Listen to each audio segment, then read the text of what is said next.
राहुल गांधी पर अब तक का सबसे बड़ा हमला कह सकते हैं आप। लगातार 3 दिनों के भीतर राहुल गांधी पर सबसे बड़ा हमला हुआ है। आज इसी बात पर होगी चर्चा कि आखिर राहुल गांधी पर इतना बड़ा हमला कैसे हो रहा है, क्यों हो रहा है, क्या ये सुनियोजित है, क्या ये हमला सुनियोजित है। ये बात महत्वपूर्ण है और ये बात दिख रही है। ऐसा क्यों हो रहा है? क्यों अभी जो ताजा हमला हुआ है, दो हमलों की हम चर्चा कर रहे हैं। अभी पूर्व विधायक और बीजेपी के नेता तरविंदर सिंह ने बयान दिया था कि इंदिरा गांधी जैसा हश्र होगा, और उसके तुरंत बाद बयान आया कि बिट्टू जी का बयान आया।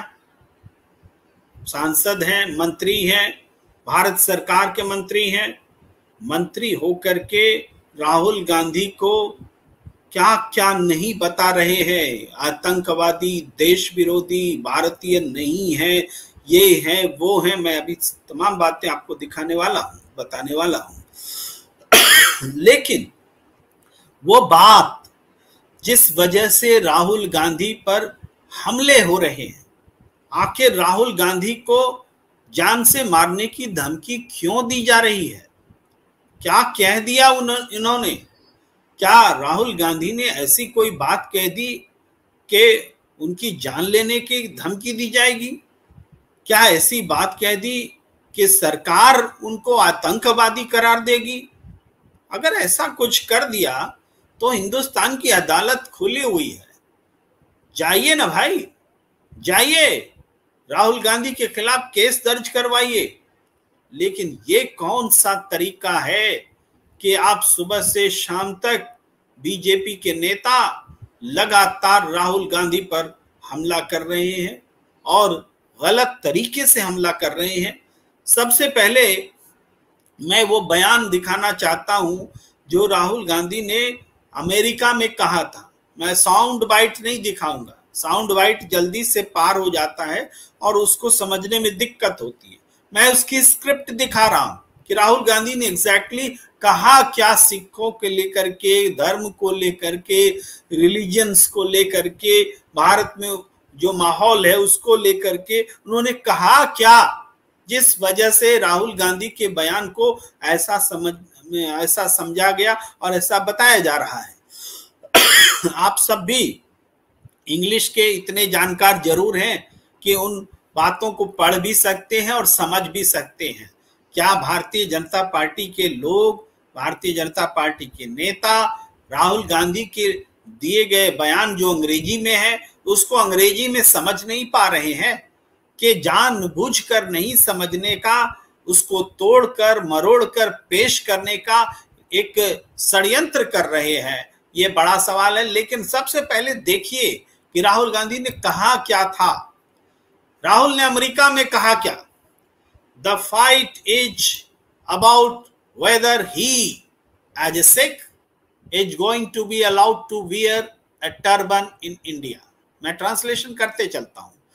संघर्ष इस बात का है कि क्या वो एक सिख के रूप में पगड़ी पहनकर उसे भारत में जाने की अनुमति, घूमने की अनुमति है या नहीं, या क्या उसे एक सिख के रूप में कड़ा पहनने की अनुमति दी जाती है कि नहीं भारत में? क्या उसे एक सिख के रूप में गुरुद्वारा में जाने की अनुमति है कि नहीं? That is what the fight is about. यही है जहां पर की संघर्ष है। And not just for him, और केवल उनके लिए नहीं, उनके लिए मतलब उस जिस व्यक्ति को से मुखातिब होकर बात कर रहे हैं, बट फॉर ऑल रिलीजन, सारे धर्म के लिए है। अब देखिए राहुल गांधी की बात, पहली पंक्ति और आखिरी पंक्ति बहुत महत्वपूर्ण है। The fight is about whether he as a Sikh, संघर्ष इस बात का है कि क्या एक सिख के रूप में उसको is going to be allowed, कि उनको इजाजत दी जा रही है कि नहीं to wear a turban in India, Bharat में पगड़ी पहनने की। और लास्ट में दो तीन बातें गिनाते हुए लास्ट में कहते हैं but for all reasons, not just for him. और ये बात केवल उनके लिए नहीं है, सभी धर्म के लोगों के लिए है। अब ये बात समझिए कि इस देश में अपने अपने धर्म की मान्यता के हिसाब से किसी को पगड़ी पहनने, किसी को कड़ा पहनने, किसी को गुरुद्वारा जाने की अनुमति है कि नहीं, इस बात का संघर्ष है। और यही चीज बाकी धर्मों के लिए भी है, ये बात राहुल गांधी कह रहे हैं। तो इसमें कहां सिख धर्म का अपमान हो रहा है, कहां ये बात हो रही है कि सिखों को घूमने नहीं दिया जाता है पगड़ी पहनकर, के कड़ा पहनकर घूमने नहीं दिया जाता है, कि गुरुद्वारा जाने नहीं दिया जाता है।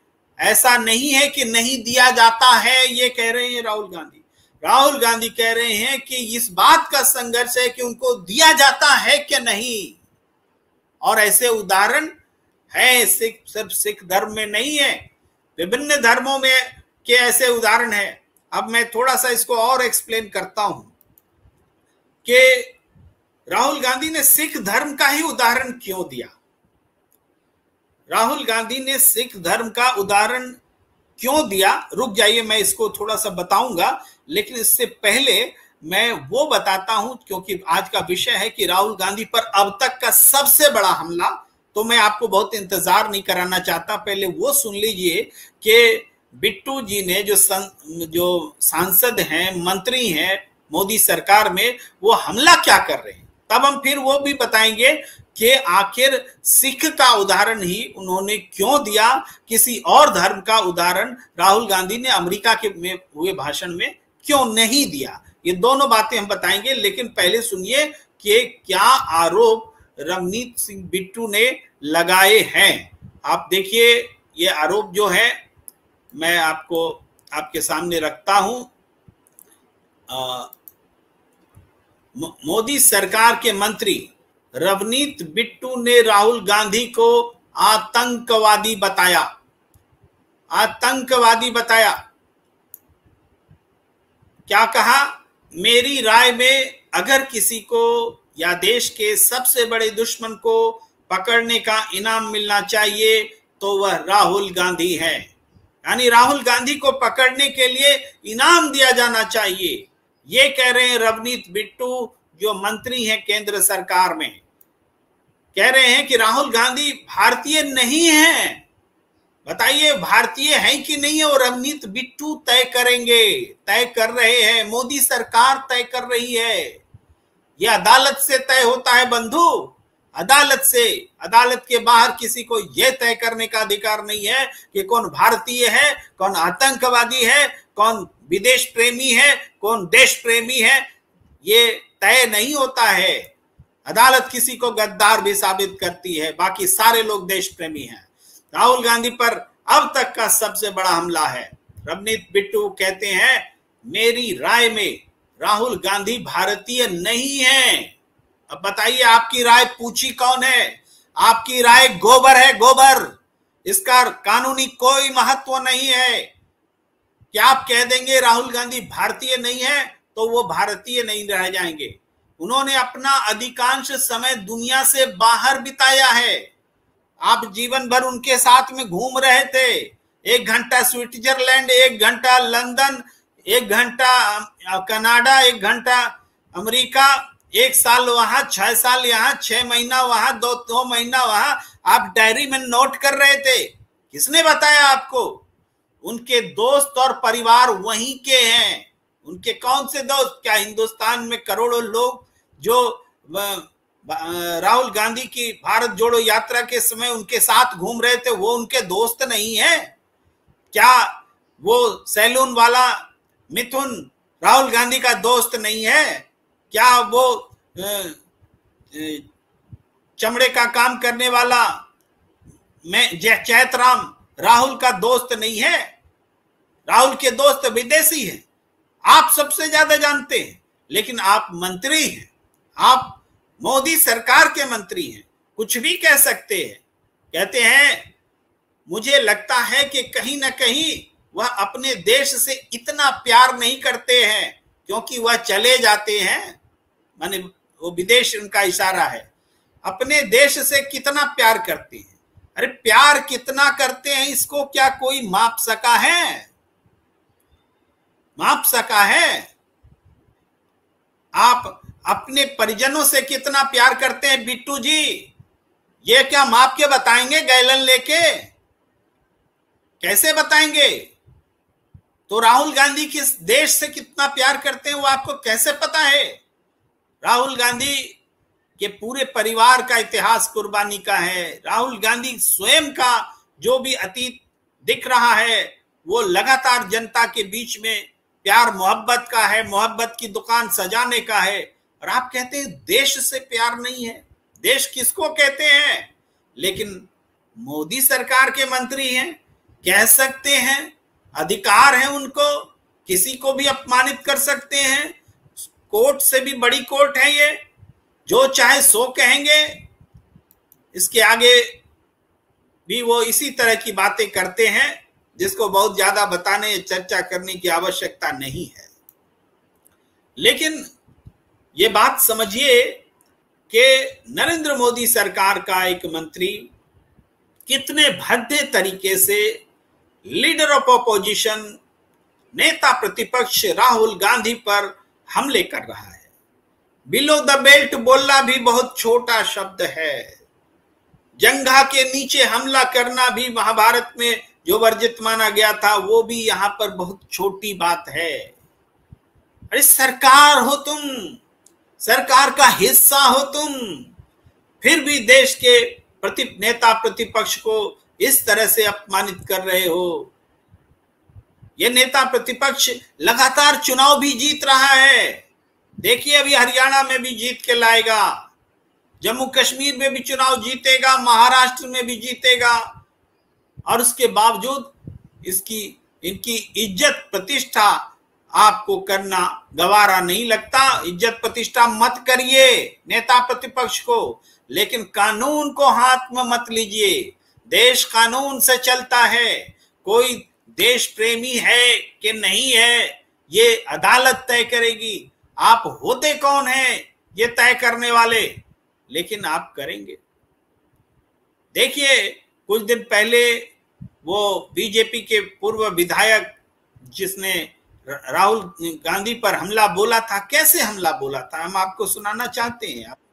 गांधी बाज आजा, नहीं ते आने वाले टाइम में तेरा भी वो हाल होएगा राहुल गांधी जो तेरे दादी का हाल है।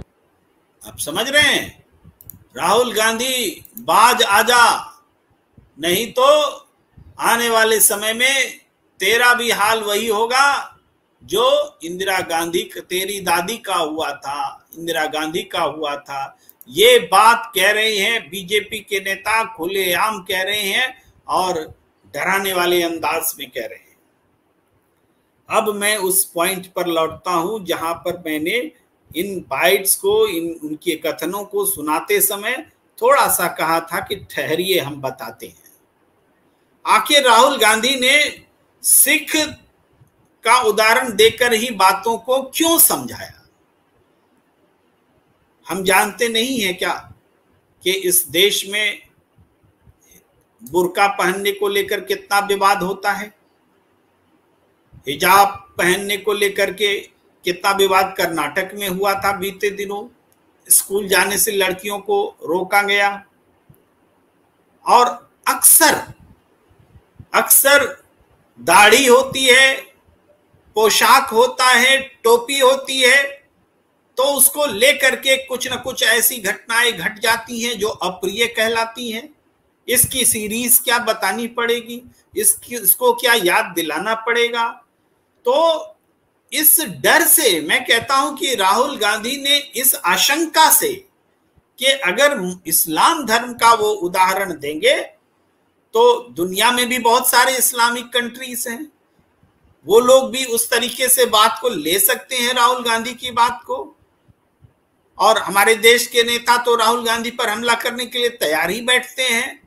तो वो इस्लाम धर्म का उदाहरण देकर बातों को समझाने से बच रहे थे राहुल गांधी, क्योंकि बहुत आसान था ये बोलना कि हिंदुस्तान में पोशाक पहन करके पहनावे से पकड़ा जाता है, कौन दंगे में शामिल है, कौन सीएए के प्रदर्शन में शामिल है, कौन कहां शामिल है। और ये पहचानने की कला प्रधानमंत्री नरेंद्र मोदी जी को आती है। तो ये बात तो बहुत आसानी से राहुल गांधी कह सकते थे कि यहाँ जालीदार टोपी अगर प्रधानमंत्री नरेंद्र मोदी जी को कभी भेंट की गई थी तो उन्होंने लेने से मना कर दिया था, कही जा सकती थी। हेमंता बिस्वा शर्मा का रोज खुलेआम बयान आता है, मियां मुसलमान और फलान ढिमका, तरह तरह से बयान आता है। तो राहुल गांधी बड़े आराम से कह सकते थे कि आपको जालीदार टोपी पहनकर घूमने की इजाजत है या नहीं, आपको दाढ़ी रखने की इजाजत है या नहीं, आपको भोजन में खास तरह का मांस खाने की इजाजत है या नहीं। ये सारी चीजें हमें सोचनी होगी। धार्मिक स्वतंत्रता का सवाल वो इस रूप में भी उठा सकते थे, लेकिन उन्होंने नहीं उठाया, क्योंकि एक संवेदनशील मुद्दा अंतर्राष्ट्रीय रूप भी ले सकता था। प्रधानमंत्री तो नरेंद्र मोदी जी को चिंता नहीं थी, उन्होंने तो आराम से जालीदार टोपी लौटा दी। उन्होंने बड़े आराम से कह दिया कि पहनावे से पहचाना जा सकता है, सब कुछ बड़े आराम से वो करते हैं, कोई दिक्कत नहीं होती है, कोई राष्ट्र विरोधी काम नहीं होता है, वो देशभक्त वाला काम होता है। लेकिन राहुल गांधी ने कहा, एक उदाहरण के साथ, सामने एक सिख व्यक्ति पत्रकार बैठे हुए थे, उनको उठाकर उन्होंने कहा और उसी बहाने उन्होंने इस बात को समझाया कि लड़ाई इस बात की है कि हम कड़ा पहनकर निकल सकते हैं कि नहीं, हम सिख पगड़ी बांधकर निकल सकते हैं कि नहीं, हम गुरुद्वारा जा सकते हैं कि नहीं, और ऐसा ही अन्य धर्मों के मामले में भी है। तो बात धार्मिक सद्भाव की और सांप्रदायिक सद्भाव की, भारत के जो गुलदस्ता वाली संस्कृति है उसकी हो रही थी। लेकिन इसको इस रूप में प्रसारित किया गया। गोदी मीडिया ने, सरकार के मंत्रियों ने, बीजेपी के नेताओं ने इस तरह से राहुल गांधी को पेंट किया मानो वो सिखों के खिलाफ में कोई झूठी बात कह रहे हो, सिखों के बारे में कोई झूठी बात कह रहे हो, और ऐसा झूठ किसी गलत इंटेंशन से हो रहा हो, सांप्रदायिकता फैलाने के लिए हो रहा हो। यह बात समझा दी गई, समझाने की भरपूर कोशिश की गई। इसका नतीजा क्या होगा, इसका नतीजा क्या होगा ये समझिए। अब तो मुझे लगता है ये पॉइंट तो मैंने क्लियर कर दिया आपको कि राहुल गांधी ने सिख का उदाहरण रख करके धार्मिक सहिष्णुता की बात, उसकी चिंता क्यों रखी, ये रख दिया। वो इस्लाम धर्म का भी उदाहरण रख सकते थे, लेकिन उन्होंने स्वदेशी धर्म का उदाहरण रखा, एहतियात बरता कि ताकि सही कंटेक्स्ट में बातें समझ में आएंगी। ये भी है, जैन धर्म, बौद्ध धर्म, सिख धर्म, हिंदू धर्म की बात अगर राहुल गांधी कहते हैं, जो कि ये आप समझ लीजिए कि इस्लाम में नहीं है, तो यहाँ उन बातों को अलग कंटेक्स्ट में देखा जाता है। मैं इसलिए नाम ले रहा हूं क्योंकि ये यही सरकार है जब सीएए लाती है तो कहती है कि बौद्ध, जैन और दूसरे तमाम धर्म के लोग तो अफगानिस्तान से, पाकिस्तान से, बांग्लादेश से, सब जगह से आ सकते हैं, लेकिन मुसलमान नहीं आ सकते, इस्लाम मानने वाले नहीं आ सकते, ये सरकार कहती है। तो जो इस्लाम को लेकर के एक अलग किस्म का बिहेवियर दिख रहा है इस देश में, ये चिंता का विषय है। और इस चिंता को हम सभी केवल एक धर्म की चिंता क्यों करें, हम सांप्रदायिक सद्भाव की चिंता करें, हम धर्म की चिंता नहीं कर रहे हैं। धर्म की चिंता धर्म से जुड़े लोग करेंगे, लेकिन एक राजनेता के तौर पर राहुल गांधी को या राजनीतिज्ञ को या सेकुलर फोर्सेस को या देश के सामान्य नागरिक को जो धर्म से ऊपर उठ करके बात और व्यवहार करना चाहता है, उसको ये बात समझनी पड़ेगी कि धर्म से ऊपर उठ करके हम कैसे समरसता स्थापित कर सकते हैं, कैसे सामान्य व्यवहार रख सकते हैं, बातचीत कर सकते हैं, उपासना कर सकते हैं, एक दूसरे के त्योहार में शामिल हो सकते हैं, खुलेआम घूम सकते हैं, आजादी से घूम सकते हैं, किसी से डरे बिना हम एक शहर से दूसरे शहर जा सकते हैं, घर से बाहर निकल सकते हैं, कोई भी कपड़े पहन सकते हैं, किसी भी रंग के कपड़े पहन सकते हैं, से देशी विदेशी, गांव देहात शहर, किसी भी किस्म के कपड़े पहन सकते हैं। ये आजादी ही तो हमें चाहिए, यही आजादी, इसी को तो हम आजादी कहते हैं। कैसा भी खान पान हम खा सकते हैं, रह सकते हैं, ये सारी बातें महत्वपूर्ण हैं, लेकिन इन बातों को समझने समझाने के बजाय राहुल गांधी के खिलाफ नफरत और राहुल गांधी के खिलाफ हिंसा की बातें की जा रही है। नफरत इतना फैला दो कि कोई भी राहुल गांधी को किसी दिन उन पर हमला कर बैठे। अब ये एक और बात समझने की जरूरत है कि ऐसा क्यों हो रहा है कि राहुल गांधी को जान से मारने की धमकी देना, राहुल गांधी को टेररिस्ट बताना, ये सब बोलने वाले लोग बीजेपी से ही हैं। ऐसा क्यों है कि बीजेपी में भी वही हैं जो सिख हैं। ऐसा पोर्ट्रेट किया जा रहा है कि इस तमाम सिख जो हैं वो राहुल गांधी से नाराज हो गए हैं, गुस्सा हो गए हैं। लेकिन क्या ये सच है? क्या ये सच है? जो बीजेपी के मंत्री बने बैठे हैं उनको तो किसी बात का डर नहीं, उनको तो सारी सुरक्षा है, वो किसी को कुछ भी बोल दे, कानून भी उनको कुछ नहीं करने वाला है, ऐसा उनको अंदाजा है। और लेकिन पंजाब के लोग, जो आम लोग, शांति प्रिय लोग हैं, जिनको सत्ता का संरक्षण नहीं मिला है, जो आंदोलन करते हैं, किसान बनकर के आंदोलन करते हैं, जो अपने अधिकारों के लिए जब कभी भी बोलते हैं तो उनको दबा दिया जाता है, उनको खालिस्तानी बोला जाता है। वो कौन लोग थे भाई? वो कौन लोग थे जो सिखों को उस समय आतंकवादी बता रहे थे जब वो किसानों के प्रदर्शन में शामिल थे? यही लोग तो थे जो आज राहुल गांधी को सिख विरोधी बता रहे हैं, राहुल गांधी को इसलिए मारने की धमकी दे रहे हैं कि ये तोहमत लगाते हुए कि उन्होंने सिख के खिलाफ कुछ बोला है। लेकिन हकीकत क्या है, हमने वो बयान आपको दिखलाया, आपको समझाया और समझाने की कोशिश की। ये सारी चीजें जो हो रही हैं वास्तव में बहुत खतरनाक हैं, बहुत खतरनाक हैं, देश को गलत राह पर ले जाने वाले हैं। और अफसोस ये कि सत्ता में बैठे हुए लोग, सरकार के मंत्री ये काम कर रहे हैं।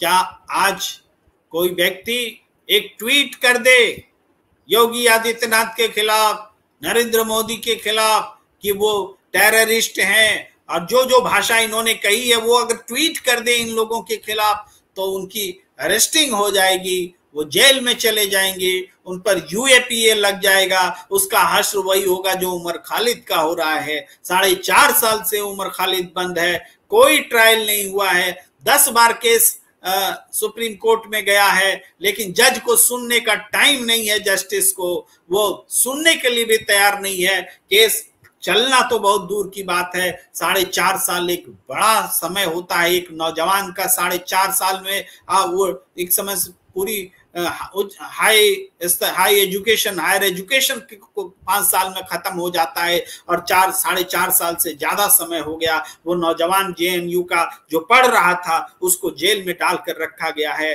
ट्रायल तक शुरू नहीं हो रहा है। ये हालात है।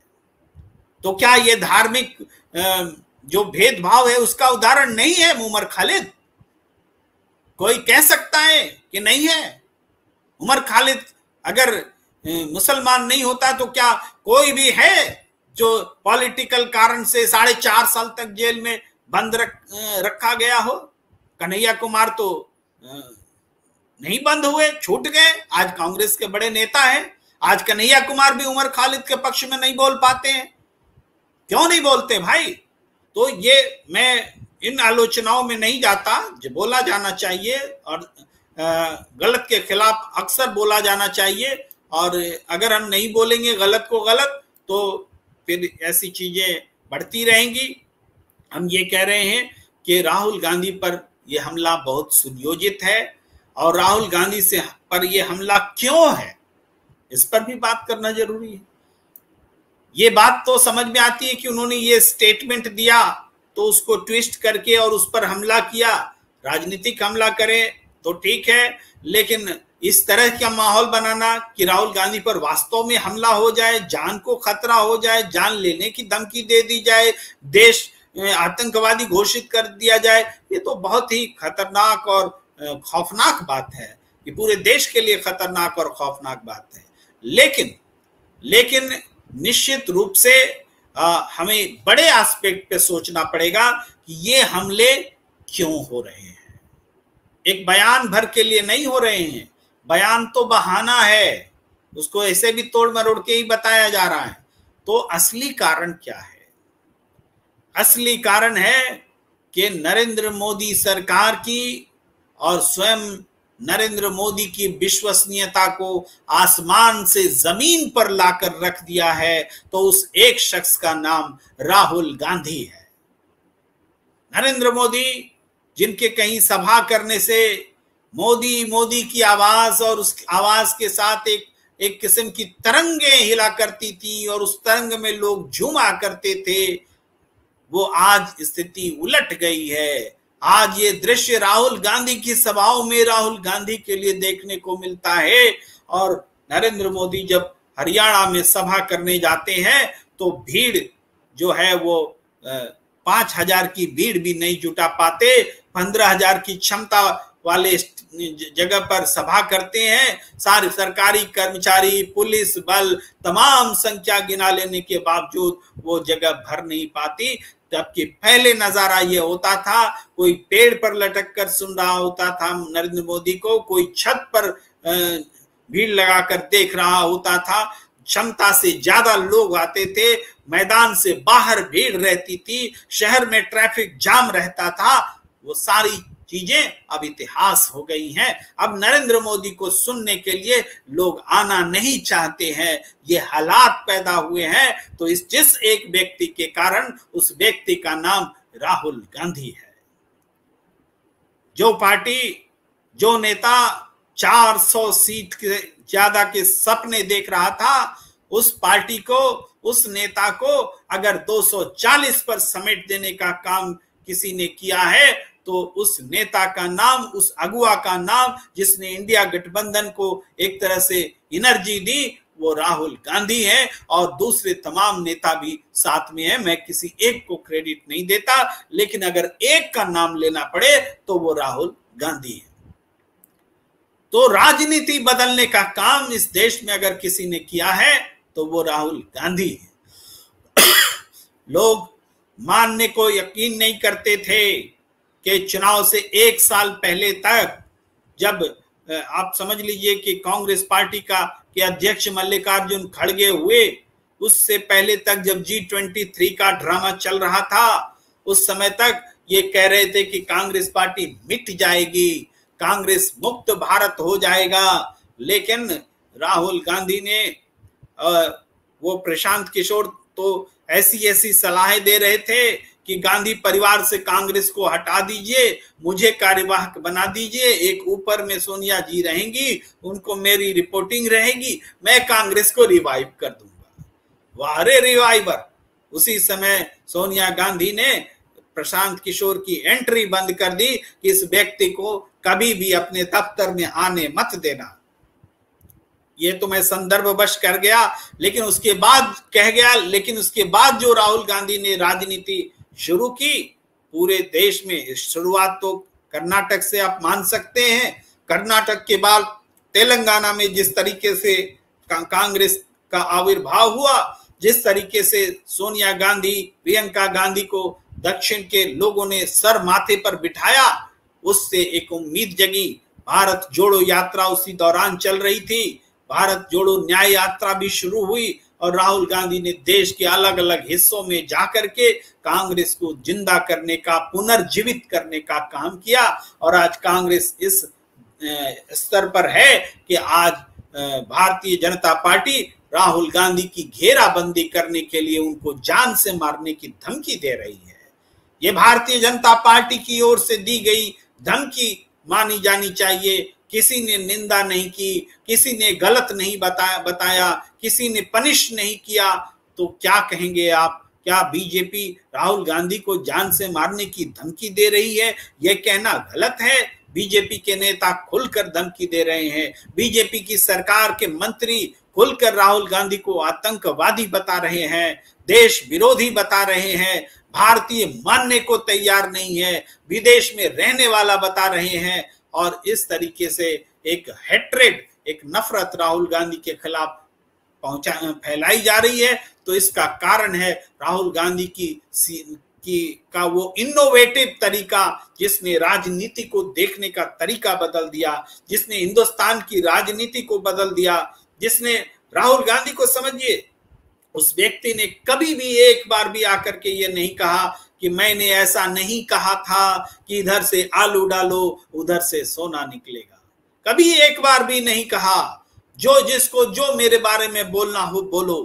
राहुल गांधी को सबने पप्पू पप्पू कहा, तो उन्होंने कभी संसद में बोलना भी हुआ तो हाँ मैं पप्पू हूं, और जाकर के नरेंद्र मोदी से गले में लिपट गए थे। लेकिन नरेंद्र मोदी ने जब खड़े होकर बोलना शुरू किया तो इस तरीके से बोला जैसे गले में लिपटना, आलिंगन करना भी कोई गुनाह हो गया हो। लेकिन उस राहुल गांधी ने की बात को तब जिसने नहीं समझा होगा, आने वाले समय में उन्होंने नफरत के बाजार में मोहब्बत की दुकान चला करके इस बात को साबित किया कि वो व्यवहार में भी मोहब्बत चाहते हैं और आचरण में भी मोहब्बत रखते हैं, और ऐसी सबसे अपेक्षा भी रखते हैं, ऐसी सबसे उम्मीद भी रखते हैं। ये सारी बातें लगातार राहुल गांधी ने की और देश के में अपने प्रति सोच को बदल दिया, कांग्रेस पार्टी को रिवाइव करके रख दिया। कांग्रेस पार्टी में चुनाव जो लगातार हार रही थी, उसने कुछ चुनावी जीत हासिल की और हार भी मिली। राजस्थान में हार मिली, छत्तीसगढ़ में सत्ता चली गई। इसके बावजूद जब लोकसभा चुनाव आया तो राजस्थान ने उनको वापस से एकदम बीजेपी के बराबरी में ला करके खड़ा कर दिया। उत्तर प्रदेश में अखिलेश यादव के साथ गठबंधन करके राहुल गांधी ने बीजेपी का सुपड़ा साफ कर दिया, बीजेपी को दूसरे नंबर की पार्टी बना दिया। इसी तरीके से बिहार में नीतीश कुमार के निकल जाने के बावजूद राहुल गांधी और तेजस्वी यादव ने मिलकर के भारतीय जनता पार्टी और उनके गठबंधन का अच्छे से मुकाबला किया। ये सारी स्थितियां जो बनी, ये इसलिए बनी, कोई 1.5 साल पहले 2 साल पहले ये बात सोच नहीं सकता था। लेकिन ये परिस्थिति अगर बनाई, और आज बीजेपी को खतरा है कि उसकी सरकार कब गिर जाएगी, चलेगी तो कब तक चलेगी। अगर ये बात है तो ये डर, इस डर का कारण राहुल गांधी है, उनकी सियासत है, इंडिया गठबंधन है। आज अगर जम्मू कश्मीर में नरेंद्र मोदी सभा कर रहे हैं, सभा में भीड़ नहीं जुट रही है और वो जो बात बोल रहे हैं उस पर कोई यकीन नहीं कर रहा है, उल्टे उन पर सवाल दागे जा रहे हैं कि अगर 3 परिवारों ने ही जम्मू कश्मीर का विनाश कर दिया तो इनमें से 2 परिवार तो कम से कम पीडीपी, मुफ्ती परिवार और अब्दुल्ला परिवार ऐसे हैं जिनके साथ आपने राज्य में और केंद्र में दोनों जगहों पर सरकारें चलाई हैं। तो फिर आप किस मुंह से इन परिवारों को कोस रहे हैं? आप जा करके दूसरे प्रदेशों में भी इसी तरीके से कोसते हैं। कभी जेडीएस को कोसा करते थे, देवगौड़ा परिवार को कोसा करते थे, आज देवगौड़ा परिवार आपके साथ खड़ा है। वो रेवन्ना एक से एक पूरा परिवार ही मिलकर के एक तरह से सेक्स रैकेट चला रहा था, अपने ही कार्यकर्ताओं का यौन शोषण कर रहा था, वीडियो बना रहा था, तमाशे कर रहा था। और लेकिन आपने एक बार भी उनसे दूर होने की तो छोड़िए, रेवन्ना की जीत को अपनी जीत बता रहे थे, वोट देने की अपील कर रहे थे कि रेवन्ना को जाने वाला वोट नरेंद्र मोदी को वोट जाएगा, ऐसा कह रहे थे। तो आप किस मुंह से कह रहे हैं? आपकी क्रेडिबिलिटी खत्म हो गई। जीरो टॉलरेंस ऑन करप्शन कहने वाली पार्टी बीजेपी, आपकी विश्वसनीयता खत्म हो गई जब आपने अजित पवार को हजारों करोड़ का घोटालेबाज बता करके 3 दिन बाद अपनी सरकार में मुख्यमंत्री बना दिया। ऐसे उदाहरण अभी बोलने का वो विषय भी नहीं है, लेकिन हम ये सिर्फ बताना चाहते हैं कि भारतीय जनता पार्टी को आसमान से जमीन पर ला देने वाला अगर कोई व्यक्ति है, भारतीय जनता पार्टी की सियासत को बोलना जरूरी होगा, क्योंकि सत्ता में तो आज भी वही है। उनकी सियासत को आसमान से जमीन पर ला देने वाला, नरेंद्र मोदी की लोकप्रियता को आसमान से जमीन पर ला देने वाला अगर कोई व्यक्ति है तो वो राहुल गांधी है। आप ये समझिए कि कोई लोग कहते थे नरेंद्र मोदी के सामने कौन, ये कहते थे राहुल गांधी। अरे राहुल गांधी जब तक कांग्रेस में है तब तक बीजेपी सत्ता में है, ऐसे जुमले बोला करते थे। आज देखिए उत्तर प्रदेश में सबसे पॉपुलर नेता कौन है, मोदी या राहुल? आंसर मिलता है राहुल गांधी। ये हालात बन गए उत्तर प्रदेश में, महाराष्ट्र में, दक्षिण के सारे प्रदेशों में, जम्मू कश्मीर में, हरियाणा तक में भी सबसे ज्यादा पॉपुलैरिटी आज राहुल गांधी की है, नरेंद्र मोदी की नहीं है। ये हालात जो बदल दिए हैं, यही वजह है कि राहुल गांधी चुभ रहे हैं, नरेंद्र मोदी को चुभ रहे हैं, अमित शाह को चुभ रहे हैं, पूरी भारतीय जनता पार्टी को चुभ रहे हैं। तो चुभ रहे हैं तो राहुल गांधी ने तो 10 साल अपने आप को पप्पू सुनना गवारा किया, और आप सच्चाई का सामना नहीं कर सकते, आप सच नहीं झेल सकते, आप राहुल गांधी को मारने की धमकी देंगे। मैं वो धमकी फिर से सुनाता हूं, शर्मनाक है ये धमकी। बीजेपी ने ये धमकी दी है, उसके विधायक ने ये धमकी दी है, उनको तुरंत पार्टी से निकाला जाना चाहिए था, तुरंत एक्शन लेना चाहिए था, तुरंत माफी मांगनी चाहिए थी, लेकिन बीजेपी ने ऐसा नहीं किया, क्योंकि ये उनकी ही शह पर ये सारे लोग बयान दे रहे हैं। बाज आजा, नहीं तो आने वाले टाइम में तेरा भी वो हाल होएगा राहुल गांधी जो तेरे दादी का हाल है। अब एक बार फिर हम वो बयान दिखा देना चाहते हैं जिसमें कि इन्होंने राहुल गांधी पर ताजा हमला बोला है, अब तक का सबसे बड़ा हमला। मुझे नहीं लगता कि कहीं ना कहीं 1 मिनट में शुरू से दिखाना चाहता हूं। देखिए ये राहुल गांधी पर ताजा हमला। मोदी सरकार के मंत्री रवनीत बिट्टू ने राहुल गांधी को आतंकवादी बताया। उन्होंने कहा, मेरी राय में अगर किसी को या देश के सबसे बड़े दुश्मन को पकड़ने का इनाम मिलना चाहिए तो वह राहुल गांधी हैं। वो कहते हैं राहुल गांधी भारतीय नहीं है। वो कहते हैं मेरी राय में राहुल गांधी भारतीय नहीं है। उन्होंने अपना अधिकांश समय दुनिया से बाहर बिताया है, उनके दोस्त और परिवार वही हैं। मुझे लगता है कि उन कहीं ना कहीं वह अपने देश से इतना प्यार नहीं करते, क्योंकि वह चले जाते हैं, विदेश चले जाते हैं। रवनीत बिट्टू बोल रहे हैं। तो इस तरीके से ये रवनीत बिट्टू आम आदमी नहीं है, भारतीय जनता पार्टी की सरकार में मंत्री हैं। मेरे इस बीच में बहुत सारी प्रतिक्रियाएं भी आई हैं, मैं कुछ प्रतिक्रियाएं लेने की कोशिश करता हूं। देखिए मोहम्मद आलम कहते हैं, people now listen more than Modi and are influenced by the innovative ideas of revival, especially among youths and intellectuals. Now Rahul Gandhi is the only options and alternate before people. जनता के साथ में एकमात्र विकल्प और राहुल गांधी है, और अब लोग नरेंद्र मोदी को सुनना नहीं चाहते, ऐसा मोहम्मद आलम कह रहे हैं। राठौर जी लिख रहे हैं, Gujarat model of terror and लूट ऑफ पब्लिक मनी। ये कह रहे हैं जैसन फ्रांसिस जी नमस्कार कर रहे हैं, उन्हीं का जवाब दे रहे थे संभवतः, उन्होंने आगे कुछ लिखा हो। राठौर जी लिख रहे हैं, अगर हिम्मत हो मोदी में तो राहुल से 1-to-1 डिबेट कर ले, देश जान जाएगा कौन कुपड़ और पप्पू है प्रेम जी। ये बहुत बिल्कुल सटीक चैलेंज आप दे रहे हैं।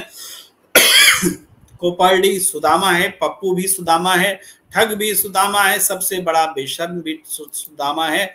और प्रतिक्रियाएं लगातार absolutely bang on, would conclude by the Gujarat model। ये जैसन फ्रांसिस जी सहमत हैं, प्रतिक्रिया दे रहे हैं। मोहम्मद आलम लिख रहे हैं, the Rahul of 2024 is totally different from Rahul Gandhi before. His strategy is to connect common people across the country has brought about a nightmare among deep-rooted BJP and RSS hatred policies. वो आगे लिखते हैं इससे पहले कि sir, all strategies of Narendra Modi has been failed and his failure in all fronts. What people have received from Modi government since 2014 is hatred, communal violence, lynching, Muslim torture, etc. Rathore ने लिखा आतंकवादी तो ये दो गुजराती हैं और कौन। और जैसन फ्रांसिस जी ने लिखा you are right Prem ji, they are try to demean Islam for their political gains, they are actually controlling the rest of the mass of by this narrative, I am in disbelieve, we are Indians are falling for this. बिल्कुल बहुत निराशाजनक बात, लेकिन बहुत उम्मीद के साथ, विश्वास के साथ कही गई बात। ज्योति जी भी कुछ लिखती रहती हैं, प्रतिक्रिया देती रहती हैं, स्वागत है आपका। लक्ष्मी नारायण जी लिख रहे हैं Rahul choosing Sikh person, if Bittu has apprehension then he is involved in matter of Canada and American crime in which our embassy has failed to handle. Canada और अमेरिका में हमारे दूतावास उन आतंकी तत्वों को हैंडल करने में विफल रहे हैं, चूंकि वो सरकार का हिस्सा है और बिट्टू को इस वजह से बिट्टू की स्वयं की संलिप्तता मानी जा सकती है, चूंकि ये सरकार की विफलता है, ऐसा कह रहे हैं लक्ष्मी नारायण जी। और इस तरह से बहुत सारी प्रतिक्रियाएं आई हैं। और राठौर जी लिख रहे हैं अपना इन कुपड़ों को नहीं दिखता, एनएसए पुतिन से मिलकर अपनी सफाई पेश कर रहे थे कि मोदी यूक्रेन क्यों गए, ये हाल बना दिया है इन्होंने देश का। और इतना ही नहीं राठौर जी, जब ये नरेंद्र मोदी जी ने पुतिन से मुलाकात की थी और गले मिले थे, तो जेलेंस्की जो यूक्रेन का राष्ट्रपति है, उसने बहुत बुरा भला कहा था हमारे देश के प्रधानमंत्री को। ये भी बात समझ लीजिए, यानी हर तरफ से किसी से बात सुन रहे हैं और किसी से गिड़गिड़ा करके बता रहे हैं कि हुजूर हम तो इसीलिए गए थे, आपकी गुस्ताखी में कोई, आपकी शान में कोई हमने गुस्ताखी नहीं की है, हम तो बस इसलिए गए थे। इस तरह की सफाई लेकर के वो जा रहे हैं।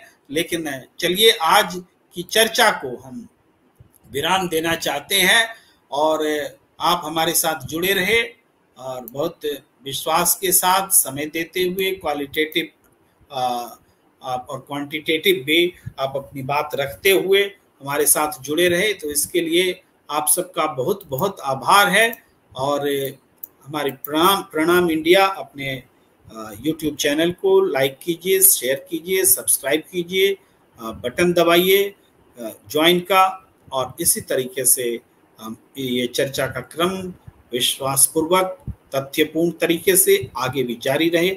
ऐसी आशाओं के साथ, अपेक्षाओं के साथ हम आपसे कहते हैं शुभ रात्रि, धन्यवाद, नमस्कार।